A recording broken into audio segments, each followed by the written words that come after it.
e be sɔgɔsɔgɔ wa e nunji be bɔ e nun be girin wa e kan kɔnɔna bi dimi e kan sisilen wa e kɛrɛ be ja e be sɛgɛn e tɛ ka se ka sunɔgɔ wa e fari be kalaya e kunkolo bi dimi wa siga t'a la n ka foli be aw bɛɛ ye aw mana kɛ yɔrɔ la nin wagati in na aw ni ɲankuma k'aw ladɔnniya k'a fɔ ko yiri kelen kelenna bɛɛ n'a ka baara de don i n'a fɔ tubabufura be baara kɛ cogo min na kɛnɛya siratigɛ la o n'a ɲɔgɔnna caman nga o tɛ dɔgɔtɔrɔsola taga bali ne tɔgɔ ye Danbele N Dawuda, technicien en pharmacie et un passionné des plantes traditionnelles africaines.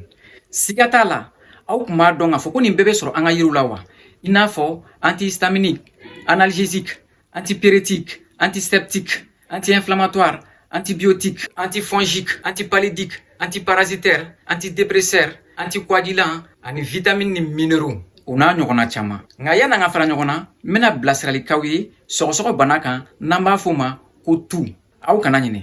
k'a aimer k'a partager k'aw abonner e be sɔgɔsɔgɔ wa e nunji be bɔ e nun be girin wa e kan kɔnɔna bi dimi e kan sisilen wa e kɛrɛ be ja e be sɛgɛn e tɛ ka se ka sunɔgɔ wa e fari be kalaya e kunkolo bi dimi wa a be taa n ka farafin furafeerelaw fɛ yen walima pharmacopew mɔgɔw ma a be warasa kama balenbo ani laurier k'o fara ɲɔgɔn kan k'a ko k'a jɛ kosɛbɛ k'a kɛ daga kɔnɔ k'a tobi fɔ a ka mɔ kalama i b'a bɔ k'a jigin ka nanaye dɔ tigɛ k'o k'a la k'a datugu ni o ye a ka infuser kosɛbɛ i b'a min sɔgɔma tilegan fɛ ani sufɛ o ka ɲi walima i b'a min sɔgɔma ani sufɛ o fɛnɛ ka ɲi kosɛbɛ nin ye sɔgɔsɔgɔ tana ye sɔgɔsɔgɔ fura hakika an ka yiriw la a k'an bɛn wagati wɛrɛ ni ɲɔgɔnna wɛrɛ